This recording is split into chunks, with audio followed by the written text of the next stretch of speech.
é um tempo dedicado a gente apresentar a graça de Jesus Cristo para os nossos filhos, né? A última aula eu falei sobre disciplina e fica parecendo assim, nós precisamos disciplinar filho, precisamos disciplinar filho, precisamos disciplinar filho, mas nós precisamos lembrar também que algumas vezes Deus ele transborda em graça conosco, coisa que nós não merecemos, e nós precisamos apresentar isso para os nossos filhos também, né? Essa semana eu me deparei com um verso que está em 3 João, versículo 4, que fala o seguinte: não tenho maior alegria do que... Deixa eu só... o Edilson está permitindo, né? Não tenho maior alegria do que ouvir que os meus filhos andam na verdade, né? Então, que coisa gostosa, né? Não tenho maior alegria do que ouvir que meus filhos andam na verdade. A semana passada eu fiquei devendo para vocês, né, que eu queria mostrar a foto da minha família aí, e eu fiquei devendo para vocês algumas apresentações, mas um dos objetivos que nós tínhamos com os nossos filhos, e eu até falei isso para o Wagner agora, era que eles crescessem como homens e mulheres que agradam a Deus. E também, para isso, eles precisam se casar com pessoas que fazem isso também, porque senão, nós sabemos que se não, essa união não é com pessoas que agradam a Deus, não vai para frente. Então, esse é o meu primogênito, o Lucas, casou com a Naila, e eles têm a Valentina, eles estão no ministério hoje, lá em Paulo Afonso, e aqui eu tenho a Isabela, que é a minha caçula, que eu falei que é a filha que me deu bastante trabalho, e eu falei para vocês a semana passada que eles abençoaram eu poder contar. O James, que é inglês, né? Eles moram na Inglaterra, e a Antonella. A Isabela está grávida de uma segunda menininha, não divulgou o nome para a gente ainda, então não sei como se chamará, tá? E a minha família hoje está composta dessa forma, né? E eu falei para vocês a semana passada que não é para honra nossa, mas deu muito trabalho ver meus filhos, e agora genro, nora, e as netinhas começando nessa caminhada, né, de crescer com o Senhor, mas isso era uma oração que a gente fazia, né? Então, quando eu me deparei com esse verso de 3 João 4, né, que eu não tenho maior alegria do que ouvir que os meus filhos andam na verdade, né? Eles não têm sucesso financeiro, eles não estão nadando em dinheiro, eles têm uma vida bem comedida, né? Eles, graças a Deus, são estudados e tudo, mas a minha maior alegria é saber que eles andam na verdade.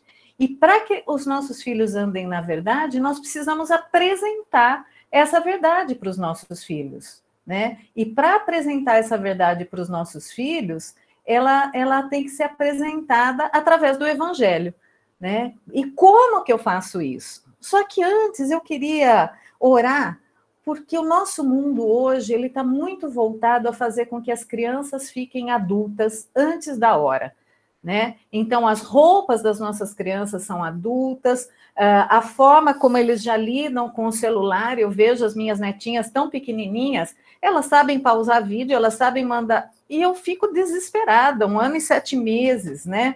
Parece que nasceu com chip na cabeça, né? E tudo isso nós vamos ver que existe uma sórdida intenção do inimigo para que as nossas crianças elas não sejam infantis, para que elas não sejam crianças e que elas não sejam aquela coisa da ingenuidade, né? Então vamos orar primeiro para continuar nosso tempo. Querido Deus, abençoa esse tempo e que o Senhor seja honrado, que possamos ter no coração que a coisa mais importante que nós podemos deixar para os nossos filhos é a tua palavra, e principalmente apresentar a salvação que há em Cristo, porque ela é de graça e é pela graça que nós temos direito a isso, ó Pai. Então que o Senhor me use para motivar meus queridos aqui, apresentar a salvação ou para os filhos, ou para sobrinhos, ou para alguma criança que more perto, e que a tua palavra seja divulgada dessa forma. Em nome de Jesus. Amém. Vocês podem me interromper, tá, gente? Na hora eu vou acelerar aqui, porque tem alguns vídeos mais maiorzinhos. Se eu não fizer isso, fica difícil. Espera aí que eu parei de apresentar, né? Vou voltar. A minha pergunta sempre é como era a sua infância. Eu cresci em São Paulo, né? E às vezes a gente fala em São Paulo não tem infância. Eu brinquei na rua, eu joguei bola, queimada, meus joelhos são cheios de cicatriz de tanto tombo que tomei, carrinho de rolemã, empinava pipa, com cerol ainda, aquela época que a gente ficava fazendo, né? Então, mesmo em São Paulo, eu tive uma infância bem dinâmica, né? E eu vejo hoje, a gente não deixa o filho sair na rua, tudo é bem controlado, né? Mas para que a gente possa ver, eu peguei esse vídeo aqui que saiu num Dia dos Pais, acho que de 2 anos atrás, não sei se vocês conhecem. Me digam se... Da infância de antigamente para hoje em dia. A diversão das crianças de hoje em dia é joguinho de guerra no Xbox, no PlayStation. Nós era guerrinha de posta de vaca nos potreiros. Guerrinha de chopatel. E toda vez a mãe vinha avisar: gente, param com essas brincadeiras que se pega numa vista. As crianças de hoje em dia ganham um skate elétrico de R$1.000. A nossa alegria era um dia ganhar uma dessas aqui, ó. Eu já peguei a época de jogar videogame, mas nós tínhamos que jogar escondido porque a nona dizia que ia estragar as cores da TV. E nós alugava a fita na sexta-feira para poder devolver só na segunda. Hoje em dia as crianças não têm mais amigos, só no joguinho online deles. Nós tínhamos no mínimo uns 10 amigos. E nós brincávamos o dia inteiro. E não via a hora de chegar o momento de fazer um lanche canona ou juntar cada um pilha e comprar uma coca e aquele salgadão que parecia isopor, sabe? Hoje as crianças comem McLanche feliz. Hoje em dia as crianças ficam tristes porque cai a internet. Eu ficava triste quando caía a tatuagem de chiclete que nós fazíamos. Hoje em dia as crianças brincam de stop com palavras em inglês. As nossas brincadeiras era vaca amarela, cagou na panela. E a brincadeira era ficar quieta. Hoje em dia tudo que a criança tem mesada. Os nonos abrem uma poupança quando elas nascem. Nós para ganhar alguma coisa do nono, só quando ficava arrumando as bochas para eles. Hoje em dia as crianças têm Kinect, que simula elas jogar tênis, ping-pong. Nós jogava taco. Volta e meia soltava um taco na cara de alguém, já ia para casa chorando. As nossas brincadeiras eram jogar bolita até as unhas ficar roxas. Hoje em dia as crianças fazem aula de natação com o professor. Nós, o pai, jogava no açude e mandava aprender a se virar. Ao máximo dava uma câmera de pneu de trator. Hoje em dia tudo é bullying. Nós chegávamos em casa chorando porque alguém tinha dado um apelido. Os pais começavam a usar o apelido. Na verdade, todo mundo se ligava e ninguém dava bola. Às vezes a mãe mesmo fazia bullying e chamava nós de burro. Mas tu é burro que dói na alma também, né? A nossa alegria era fazer trilha e rampa pra andar no meio do mato, descer potreiro com folha de coqueiro, ou aqueles carrinhos de madeira. Isso ali já bastava. Hoje em dia tem umas brincadeiras que tem que se matar, cortar os pulsos. Nós, o máximo que tinha era o Fusca azul, e quando passava o Fusca tinha que se dar um soco. E sem cortar, era só tirar a tampa do dedão jogando bola com as piazadas. E qualquer coisa virava bola de futebol. Litro, latinha, tijolo. E muitas vezes nem era bola, era uma bexiga de porco. E as regras do futebol: quem chuta a musca, não vale forte dentro da área. Dividir os times, os de camisa e os sem camisa. 5 vira, 10 ganha. Na verdade, o jogo acabava quando a mãe do dono da bola gritava: pra dentro agora, tu já brincou que chega. As crianças de hoje em dia não pegam um bicho de pé, piolho. Ele também passava neucídio na cabeça e depois botava vinagre. Hoje em dia as crianças com 9 anos já estão indo fazer intercâmbio. Eu ficava parceiro se a mãe deixava me posar na madrinha. Hoje em dia as crianças vão junto no mercado. Os pais têm que comprar tudo, fazer as vontades, senão se jogam no chão, no esperneio. Se o meu filho fizer isso, eu quero passar por cima com o carrinho. A nossa alegria era ficar em casa e esperar o pai e a mãe voltar do rancho para pegar aquelas mortadelas de 5 quilos e comer. E tinha que cortar quase com a motosserra. Hoje em dia os pais levam as crianças nos pés que paguem para pescar com mulinete de R$1.000. A nossa alegria era ir pescar com bolsa de batatinha. Eu gostava de brincar de esconde-esconde. Só que sempre tinha um adulto que passava e entregava onde é que os outros estavam escondidos. Eu acho que esse cara nem queria ser adulto. Esse dia eu falei com o meu sobrinho: vamos brincar de esconde-esconde? Ele disse: onde é que é baixo? isso ali. Tu já percebeu que nós começávamos a brincar do nada? Nós ficávamos ali do lado do pai e da mãe, se tinha mais uma criança, nós ia indo perto, daqui a pouco nós chegávamos e dizia, pego, e corria, e começava a brincar. Hoje em dia os pais levam as crianças nos barbeiros para fazer corte com risquinho, degradê, não sei o quê. Nós tinha 3 tipos de corte de cabelo, topete, pinico e raspado, e era a mãe que cortava. E aí, o que tu lembra da tua infância? Comenta aí e compartilha esse vídeo. Um abraço do Badim, feliz dia das crianças.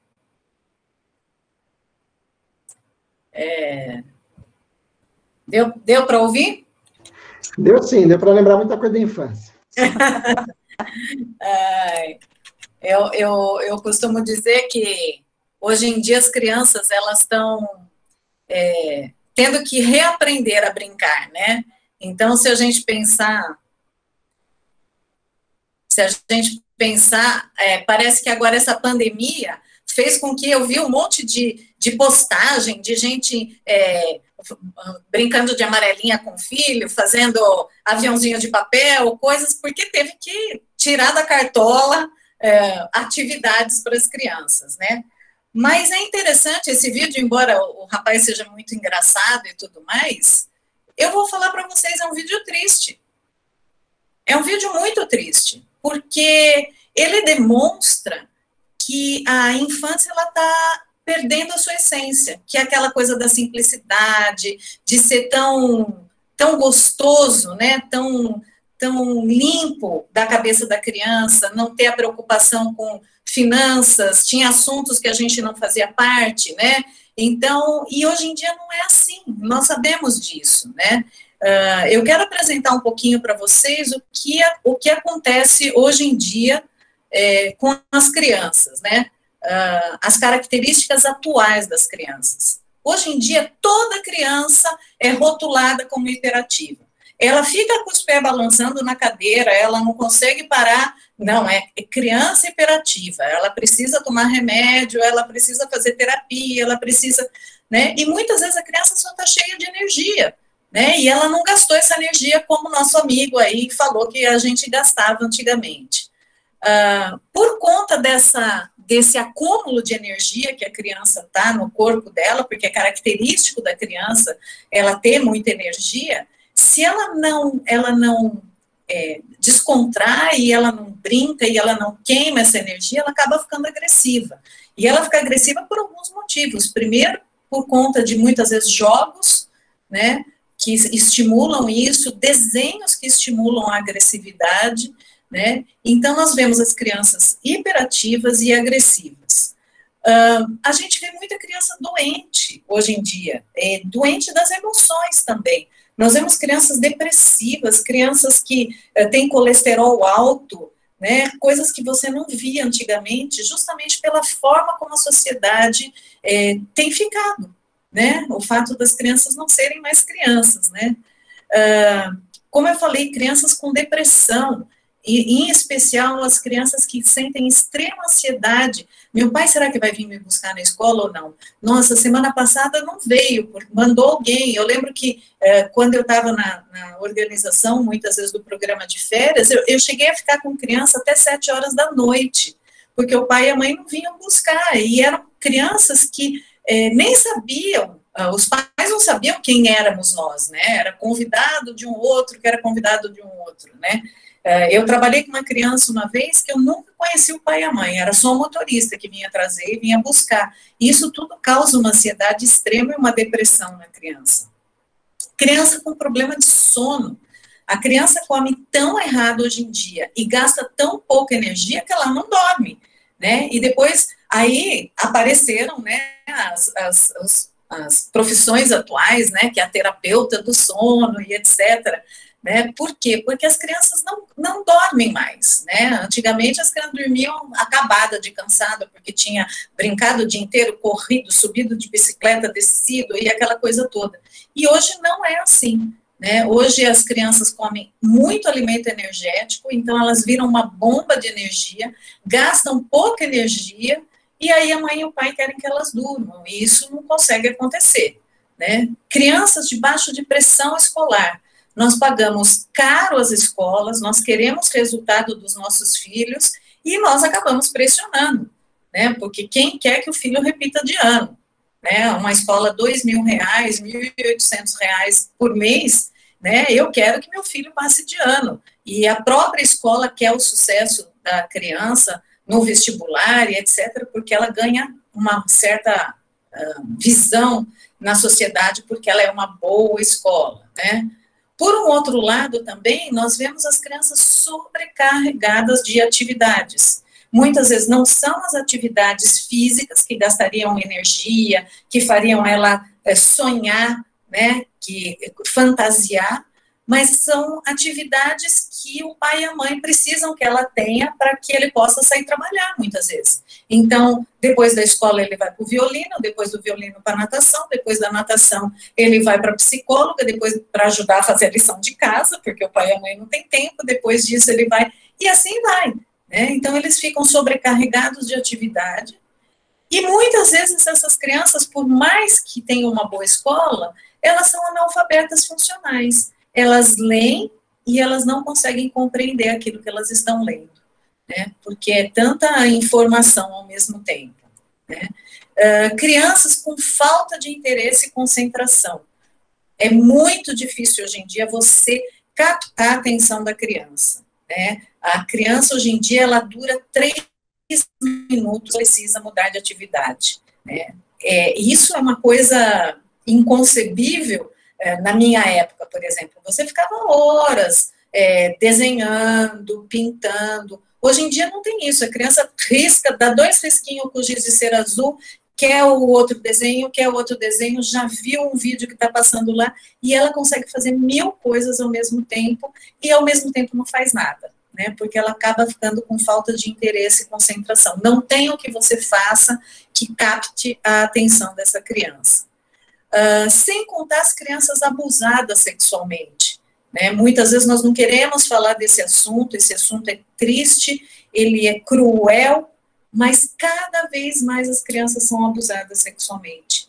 E nós sabemos que a estatística diz que 80% das crianças são abusadas dentro das suas casas. Então, é o namorado da mãe, é o namorado do pai, etc., né? É o sobrinho com quem ficou com a criança porque a mãe precisou sair.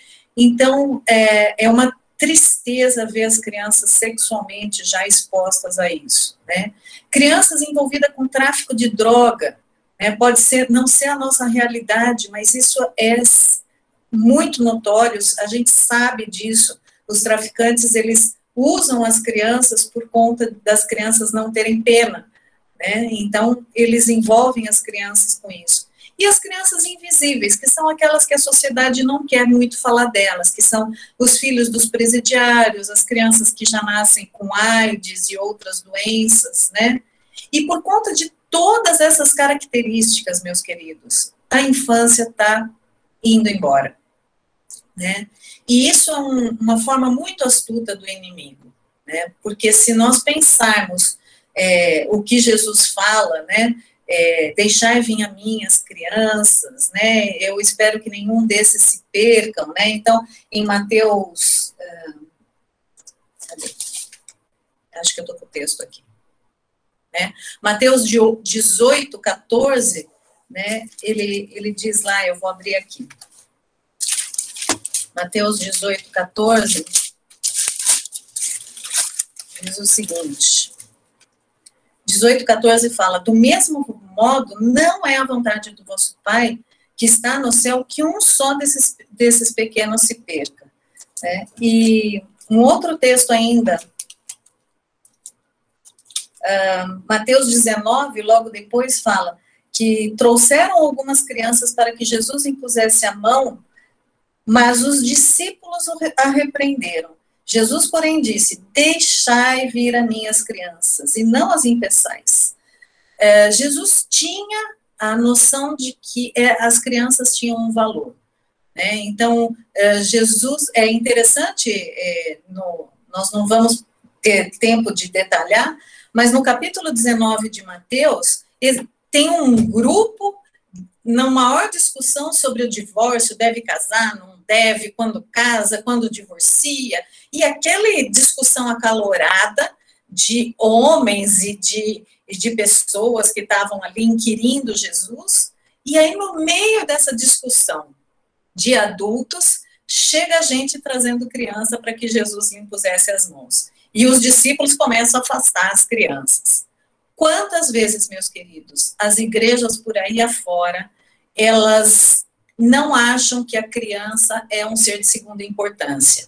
Então, o pior lugar é dado para o Ministério Infantil, é aquela salinha mofada lá embaixo, o importante é as crianças não fazerem barulho, né? O menor orçamento da igreja, porque muitas vezes não é importante. O importante é aquela conversa de adultos, como estava tendo em Mateus 19. E eu louvo a Deus pela igreja que nós temos, que prioriza o ministério com criança, que não é só para tomar conta, mas é para pregar o evangelho, né? Mas o que acontece na sociedade hoje é que toda essa artimanha do inimigo, que pouco a pouco, sem a gente perceber, essa coisa da criança ser ingênua, porque ela recebe o evangelho de uma forma tão fácil.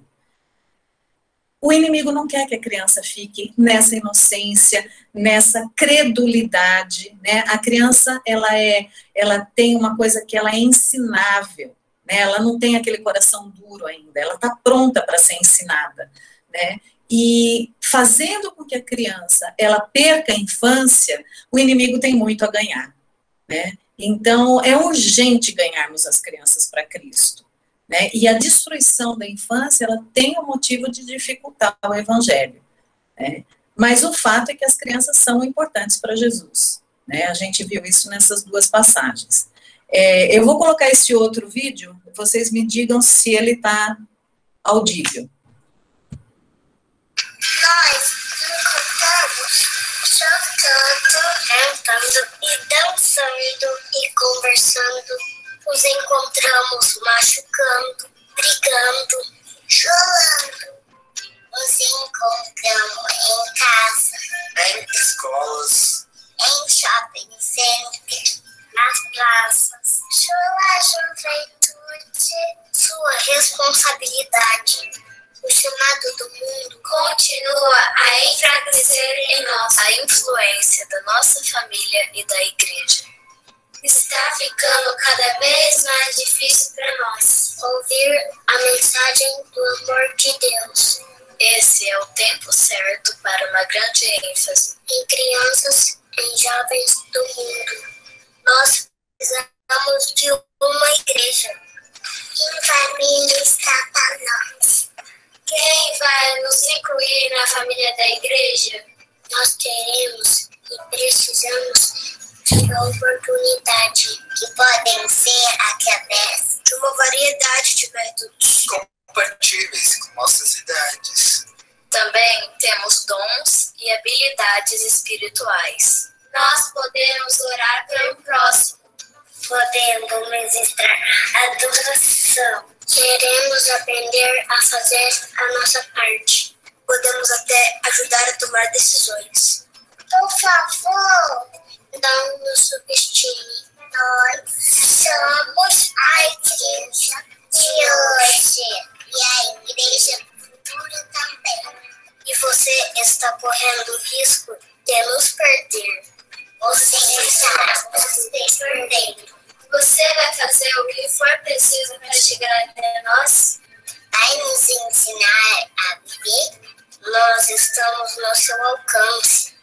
Você pode ajudar a mudar o nosso futuro. O futuro da igreja. Por favor. Reserve um tempo para compartilhar Cristo conosco. Porque em 10 anos eu vou ter 21 anos. Eu terei 13 anos. Eu vou ter 14 anos. Eu vou ter 15 anos. Eu vou ter 15 anos. Porque em 10 anos eu vou ter 17 anos. Eu vou ter 20 anos. Eu terei 22 anos. Nós teremos 20 anos. A questão é: em 10 anos você terá feito a diferença? Porque agora somos discípulos em treinamento. Então, discípulos em espera. Mas falaremos à nova geração a respeito do poder de Deus, o Senhor, dos seus feitos poderosos e das coisas maravilhosas que Ele fez. toda vez que eu vejo esse vídeo, eu me emociono. Eu me emociono principalmente por essa fala final deles, né? Hoje uma criança de 3 anos vai ter 13, que vai estar começando a adolescência, né? Um de 10 vai ter 20, que muitas vezes está na faculdade e não quer mais nem ouvir o que nós temos a dizer para eles, né? Então, esse videozinho é um vídeo que me impacta muito, muito mesmo, porque o tempo está passando, né? E eu acho interessante, eu conheço um ministério onde ele trabalha com acampamento para adolescentes. Só que as pessoas que aceitaram a Cristo foram ficando nesse ministério, foram ficando adultas, casaram, tiveram seus filhos. E é tão interessante porque eles esperam o filho ficar adolescente para mandar o filho para um acampamento para ouvir falar de Jesus. E eu fico pensando, ardendo meu coração, e eu fico pensando assim, meu Deus, será que ele não pensa que o filho dele pode vir a morrer antes disso? Né? E ele podia ter aceitado a Cristo, né? Será que ele não pensa que é um privilégio a gente apresentar Jesus para os nossos filhos, né? Nós tivemos um momento interessante com a Isabela, né? E eu brinquei na outra aula que é sempre a Isa, né? Os pontos, mas dessa vez é uma coisa interessante. Nós tínhamos ido para a praia e naquela época não tinha como você conseguir um hotel antes. Então, você ia batendo de hotel em hotel até você encontrar um que tivesse vaga e ali você ficava. E aconteceu isso, nós fomos para Caraguatatuba, acho que na época as crianças eram pequenas, a Isabela devia ter uns 3 para 4 anos, e arrumamos um lugar, ali ficamos, chegamos à tarde, estava tudo muito gostoso e tudo mais. Quando foi chegando à noite, nós começamos a ver uma movimentação que nós não tínhamos visto de manhã, porque senão a gente não tinha ficado nesse local, né? E aquilo virou, gente, mas assim, um antro de pessoas, era um bar embaixo, com música e tudo mais, e as crianças acabaram dormindo de cansada, porque a gente tinha ido na praia, aquela coisa toda, e eu e o Wagner de olho aberto, porque o barulho era insuportável e tudo mais, e o Wagner falou assim, naquela época não tinha celular, né? Pelo menos nós não tínhamos, e o Wagner falou assim, meu Deus, se acontece alguma coisa conosco, porque a coisa está ficando feia embaixo, né, para vocês verem o lugar que nós vamos parar, ninguém sabe que nós estamos aqui, né? E o Wagner falou assim, e se por um acaso acontecesse da gente morrer agora e ficar o Lucas e a Isabela, será que alguém ia pregar o evangelho para eles? E eu sei que o Wagner foi tomado de um temor. O Lucas já tinha dito para nós que tinha aceitado a Cristo já, né? Mas a gente foi tomado de um temor se ficasse, por exemplo, a Isabela sem aceitar a Cristo, que seria dela, né? Naquela situação que a gente se viu ali meio de perigo. E o Wagner tomou a decisão de acordar a Isabela lá pelas 3 horas da manhã, apresentar o plano de salvação. É lógico que aquela criança tomada de sono, assim, cambaleando, aceitou a Cristo, né? Que não valeu de nada. E eu costumo dizer, e vocês que estão me escutando, se você já pregou o evangelho para o seu filho, pregue de novo, e de novo, e de novo, e de novo. Porque para uma criança, a gente nunca sabe quando realmente ela aceitou a Cristo, né? Mas voltando na minha história, o Wagner pregou o evangelho, pregou para o Lucas e para a Isa de novo, né? E é lógico, fizeram oração aceitando a Cristo e pelo menos tirou aquele peso do nosso ombro, que se acontecesse alguma coisa, a gente não tinha a certeza da Isabela estar salva, né? E essa é uma verdade, meus queridos. Nós não sabemos quanto tempo Deus planejou de vida para cada um de nós. Nós esperamos que seja bastante, né? Mas nós não sabemos disso. E compartilhar da graça de Deus, eu falei a semana passada sobre disciplina, né? A criança saber que seus pecados estão todos perdoados naquela cruz é maravilhoso. É maravilhoso. E nunca é cedo demais para a gente compartilhar, né? Uma coisa que é interessante é essa pesquisa do grupo da Moody Press, que é um grupo de evangelismo, né, eles fizeram uma pesquisa só com pessoas cristãs. perguntando em que faixa de idade que elas aceitaram a Cristo, né? E das tantas pessoas, que eu não me lembro agora quantas pessoas que foram entrevistadas, é interessante isso aqui, 1% fala que aceitou a Cristo antes dos 4 anos de idade. 85% dos cristãos entrevistados aceitaram a Cristo nessa faixa, dos 4 aos 14 anos. 10% dos 14 aos 30, e depois dos 30, 4%.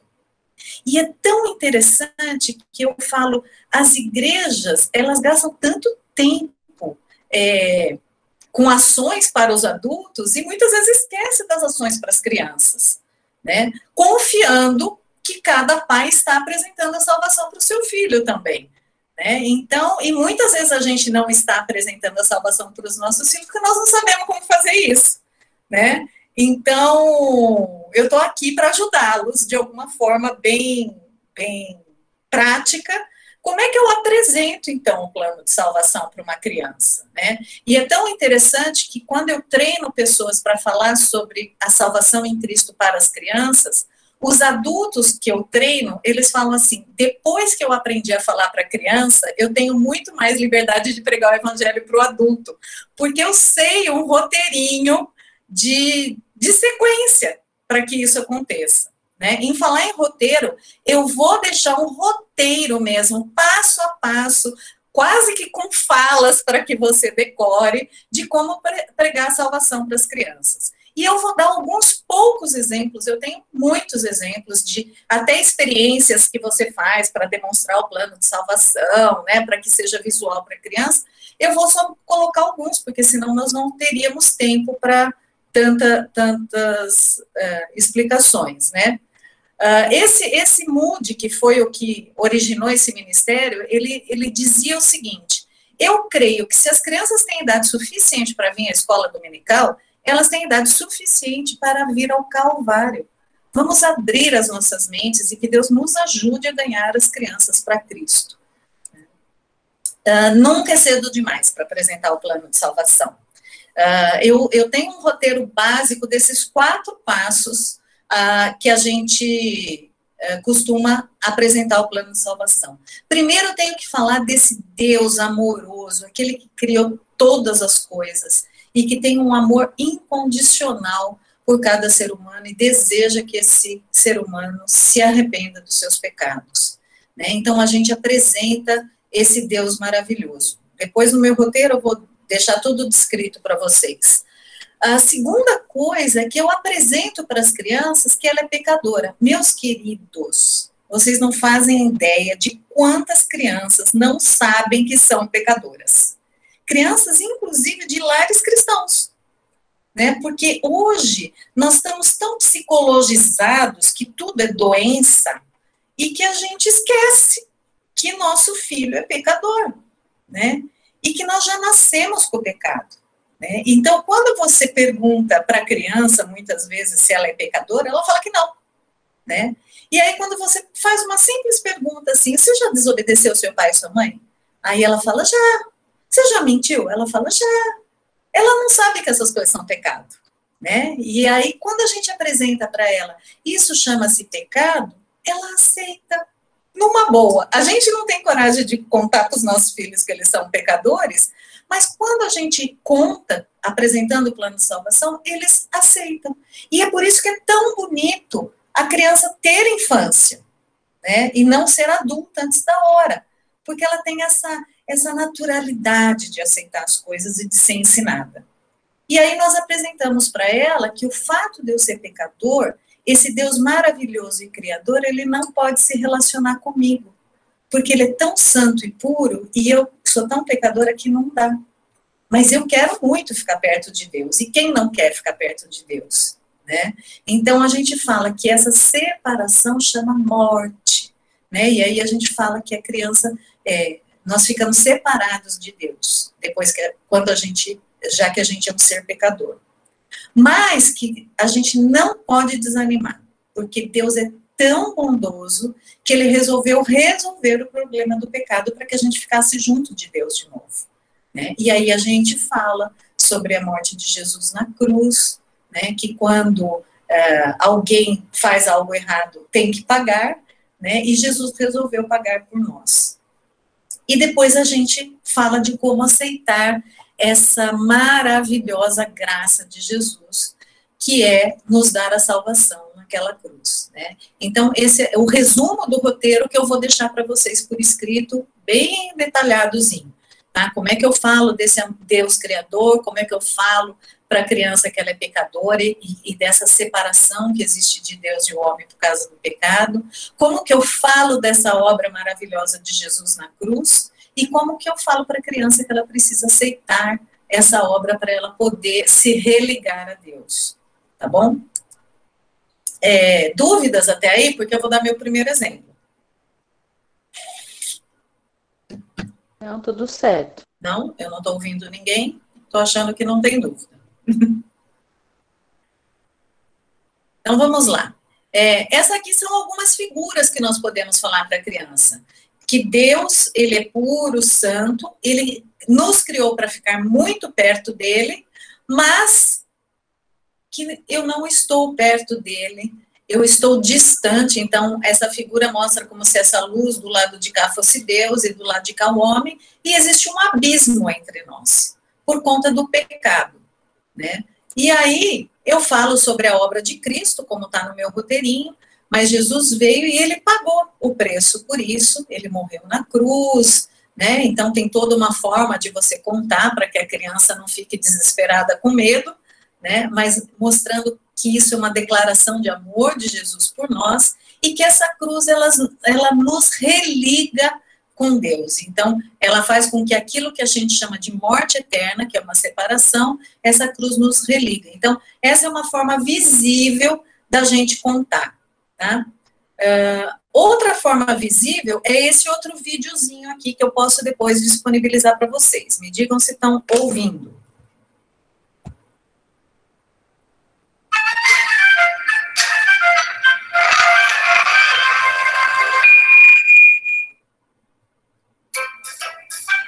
Conheça o senhor cara legal. Você pensa que você é legal? Esse cara é muito legal. Bem, eu tento fazer o que é certo. Ele é tão legal que se pessoas fossem para o céu por serem boas, ele seria o primeiro da fila. Ah, que isso? Então, senhor cara legal, você tem guardado os 10 mandamentos? Claro! Você se importa se dermos uma olhada neles e talvez ver o quão bom você realmente é? Ah, ok. Beleza. Aqui está um. Não dirás falso testemunho. Senhor cara legal, você já mentiu alguma vez? Já. Quem nunca mentiu? Como se chama alguém que mente? Um mentiroso? Ok. Que tal outro mandamento? Não furtarás. Você já roubou alguma coisa pelo menos uma vez? Nunca. Mas você acabou de dizer que é mentiroso. Bem, eu roubei os doces quando era criança. E como chamamos alguém que rouba? Ladrão. Ok, vamos tentar outro. Não adulterarás. Esse é fácil. Eu nunca traí minha mulher.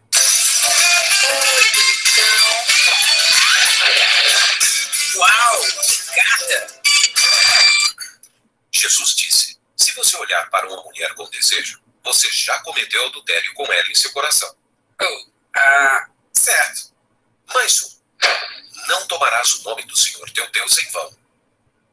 Você já usou o nome de Deus para xingar? Meu! Isso, seu cara legal, é chamado de blasfêmia.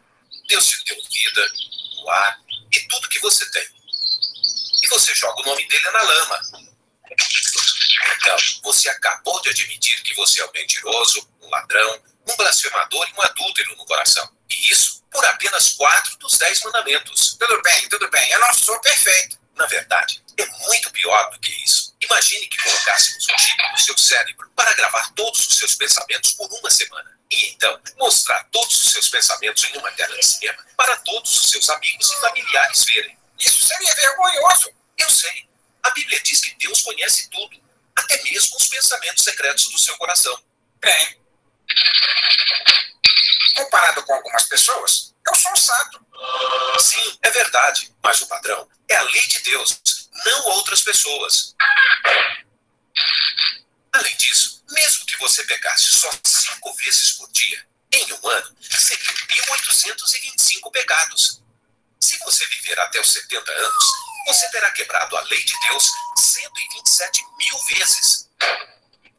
Você terá que responder por cada pecado no dia do julgamento. A Bíblia diz que cada um de nós dará conta de si mesmo a Deus. Mas Deus vai me perdoar, certo? Bem, vamos tentar isso no tribunal. Qual é? Eu sei que eu andei quebrando a lei, mas, peraí, não dá pra o senhor simplesmente me liberar? Só um juiz corrupto aceitaria isso. Um bom juiz diria: a justiça exige que você pague por seus crimes. Deus não é um juiz corrupto. Ele é um juiz santo e justo. Ele odeia o pecado. Jesus avisou que no dia do julgamento, todos que pecaram contra Deus terminariam em um lugar horrível chamado de inferno. Não haveria como escapar por toda a eternidade. Bem, então como alguém pode entrar no céu? Só há um caminho. Deus amou o mundo tanto que mandou seu filho Jesus para viver uma vida perfeita. Ele nunca pecou, nem uma única vez. Então, Jesus aceitou receber o castigo por pecadores culpados. Ele foi chicoteado, açoitado, pregado em uma cruz e morreu para que a justiça fosse satisfeita e pecadores fossem libertos. Então, Jesus levantou do túmulo e derrotou a morte. Você não pode merecer a vida eterna. Ela é um presente de Deus para todos que se humilham e vêm a Jesus. Ele vai te perdoar, te purificar e te dará um novo coração com novos desejos. A Bíblia diz que se alguém está em Cristo, é uma nova criatura. Então, pare de viver para você. Dê as costas para os seus pecados e venha para Jesus. Então, leia a Bíblia e a obedeça. Ache uma boa igreja que te ajude a crescer. E aí, conte às pessoas as boas novas.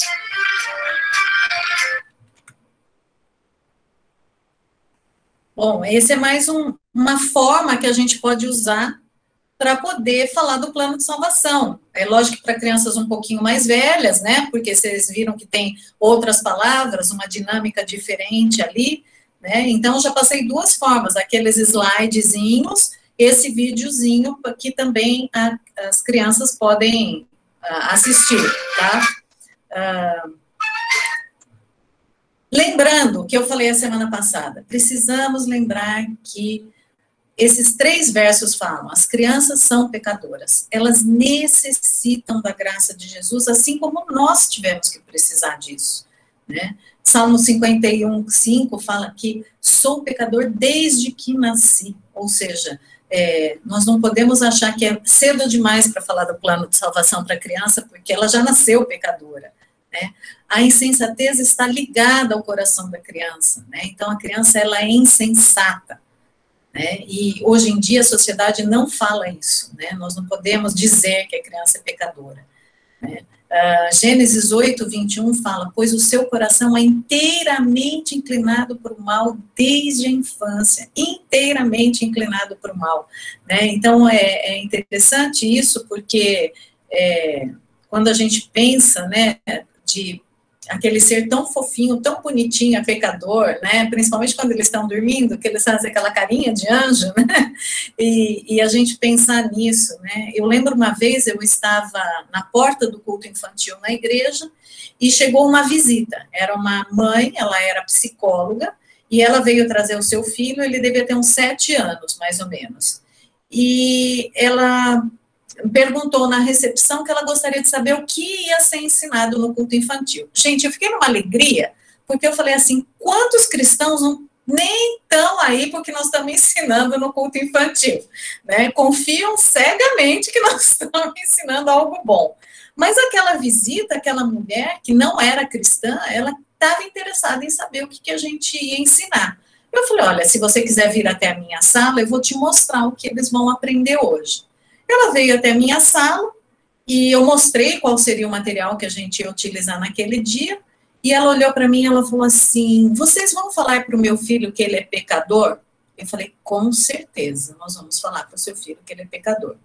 Aí ela falou assim, então ele não vai participar. Eu achei aquela mulher de uma segurança no que ela queria para o filho dela bem impactante. e ela era psicóloga, eu já entendi qual era a linha dela de pensamento, né, que o filho é inculpável, né, ele não tem culpa, é o meio, né, que corrompe, não é o coração que já vem corrompido, né. E eu falei, tudo bem, ela falou, eu posso ir com meu filho para o culto, né, porque eu fui convidada para ir para o culto, eu falei, fique à vontade, você não tem obrigação de deixá-lo. Gente, aquele dia foi tão engraçado, eu lembro que essa mulher, era ela, o marido e o filho. Depois que acabou a entrada do culto infantil, eu subi para o culto e tentei localizar. Eles estavam sentados na primeira fileira com quem os convidou, né? E aquele dia o Fernando pregou o plano de salvação inteirinho. E o filho dela ouviu lá no culto que ele era pecador, né? Então eu achei muito interessante que Deus não fez com que aquela família escapasse de ouvir aquilo, né?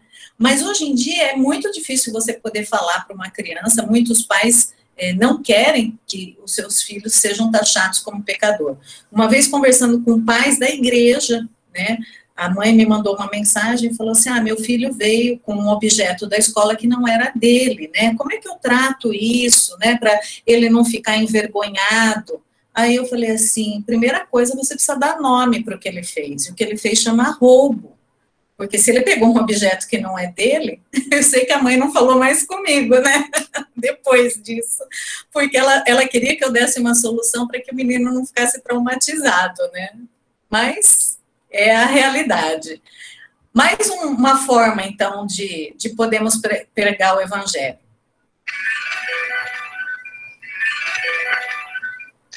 Nada existia, havia um grande vazio. Porém, Deus sempre existiu. E com seu poder, criou tudo o que existe hoje.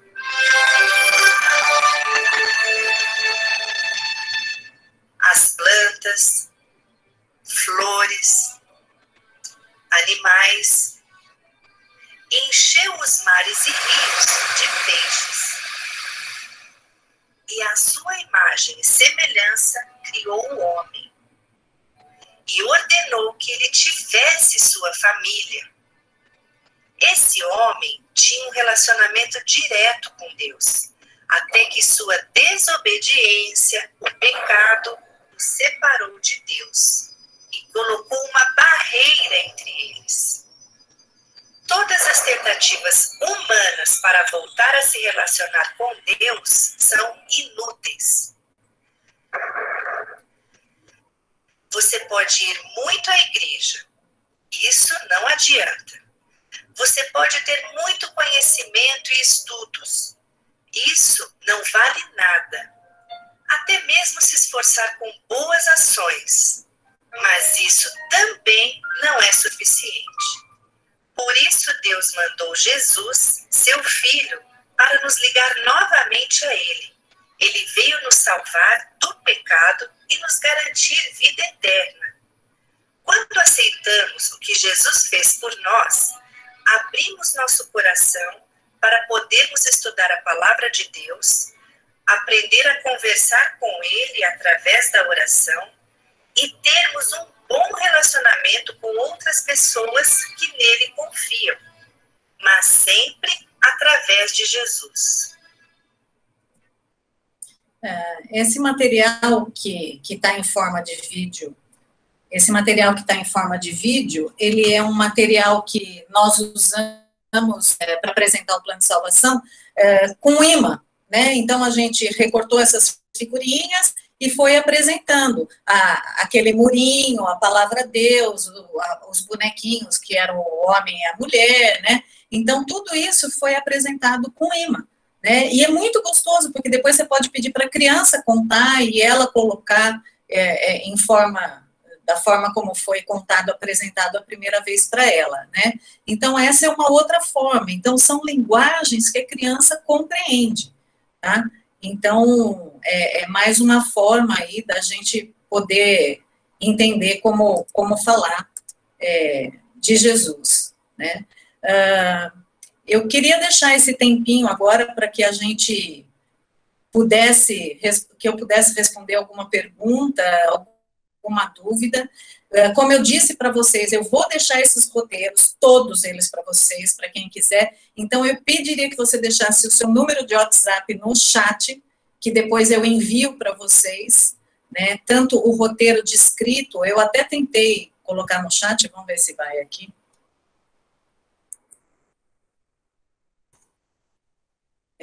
Não sei se foi tudo o que eu tenho aí. Né? Desde do plano de salvação do começo até o final, vocês perceberam aí? É um texto bem grande. Veio parte do texto, mas aqui o chat do Meet, ele corta. Tem alguém falando, mas eu não estou ouvindo. Não, eu falei que veio parte do texto, porque o chat aqui do Meet... Ele só aceita poucas coisas, né? É isso mesmo, cortou. Tá, então eu vou ter que mandar mesmo em forma de arquivo para vocês. Depois, se vocês quiserem, disponibiliza aí o número de vocês que eu envio, né? Oi. Depois podemos, talvez, deixar o arquivo do Word que você tem disponível lá no site também. Isso.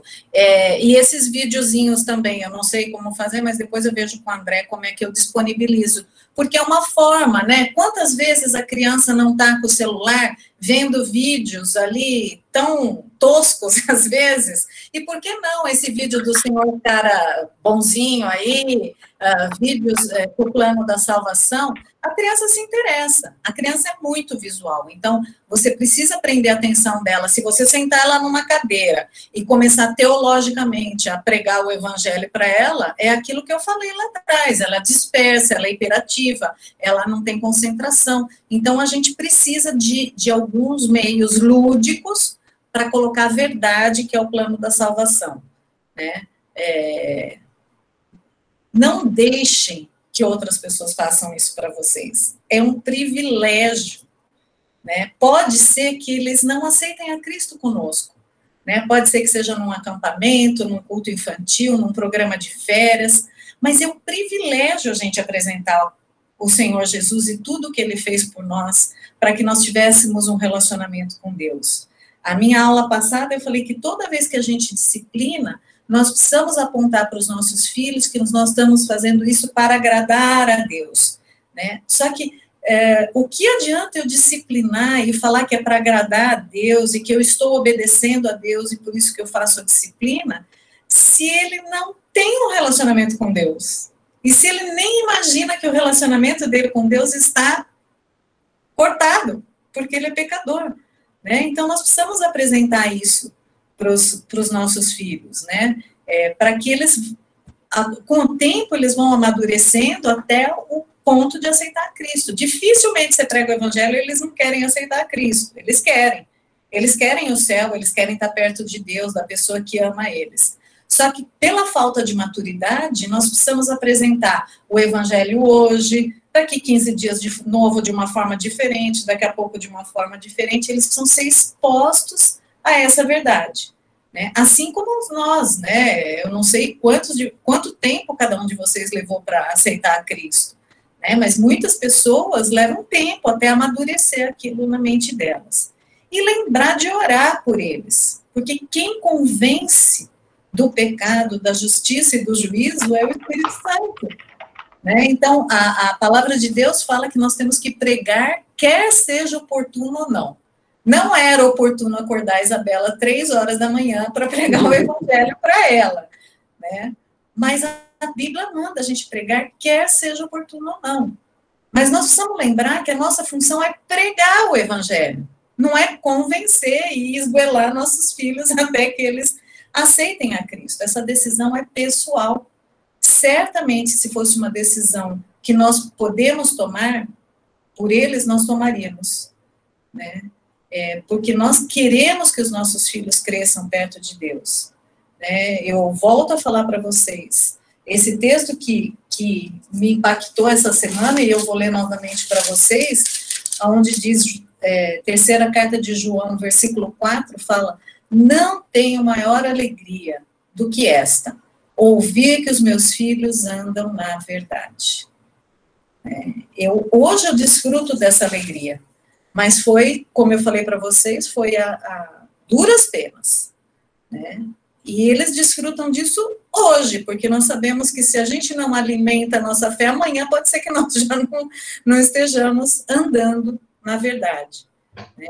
Então, o meu desejo para cada um de vocês é que vocês criem homens e mulheres que agradem ao Senhor. E para vocês criarem homens e mulheres que agradem ao Senhor, vocês precisam entregá-los até Jesus e apresentar Jesus para os seus filhos, né?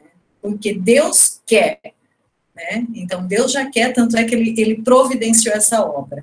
Então, que vocês tenham criatividade e coragem e tempo para pregar o evangelho para os filhos de vocês, né? E como fala em Mateus, que eles cresçam como Jesus crescia, em sabedoria, graça, estatura diante de Deus e dos homens. Então, esse é o meu desejo para os filhos de vocês. Tá bom? Alguma coisa mais que vocês queiram colocar? Ô, Rose, Sim. quando era criança, meu pai me evangelizou a partir de um folheto que chama O Maior Tesouro, da Cruzada Estudantil. Não sei se você conhece. Conheço. Foi com ele também, que para mim foi bem joia, e eu pude fazer isso com uma das minhas filhas, com esse livreto, e também com as 4 leis espirituais, com a outra que já estava um pouco mais crescida, né? E as 4 leis espirituais, nós temos várias formas de contar para as crianças, até com visuais, né? Então, mas são métodos, né? Por isso que eu falei, a gente tem que pregar muitas vezes de formas diferentes. Sim. E não achar que pregando uma vez está resolvido. Né? Mas é um material a mais, né? E até o senhor Cara Legal também foi de um cara da Cruzada também, que era missionário também. Eu também conhecia já faz um tempinho já esse senhor Cara Legal. Muito joia. Obrigada, Rose. Que isso. Então, o meu desejo para vocês aí é que vocês evangelizem muitas crianças, não só os filhos de vocês, mas quem sabe outras crianças, que vocês sejam usados por Deus para isso, tá bom?